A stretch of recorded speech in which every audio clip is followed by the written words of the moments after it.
যদি কখনো হঠাৎ করে হারিয়ে যাই, কেউ কি খুঁজবে? হয়তো না। যদি আমার আইডিতে হঠাৎ করে পোস্ট করা না হয়, কেউ কি মিস করবে? হয়তো না। ইনবক্স হয়তো মেসেজ আসবে, সিন হবে না, রিপ্লাই পাবে না, পড়ে থাকবো ওইভাবেই। কেউ কেউ হয়তো অপেক্ষা করবে, এই বুঝি আসলো অনলাইনে। আবার কেউ কেউ তো টেরই পাবে না যে কেউ একজন হারিয়ে গেছে। হঠাৎ কারো একটা সময় হয়তো মনে পড়বে যে কে জানি আর নেই।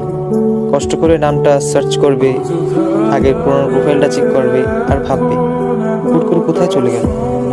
আবার কেউ কেউ অ্যাক্টিভ না পেয়ে তো ফ্রেন্ড লিস্ট থেকে আনফ্রেন্ডই করে দেবে। যখন আমি থাকবো না, আমার স্মৃতিগুলি কি কারো মনে পড়বে? হয়তো না, আবার হয়তো হ্যাঁ। তবে হারাতে হবে, হারাতে হয়। কেউ আয়োজন করে হারায়, কেউ হুট করে হারায়। আমি না হয় হুট করেই হারিয়ে যাব।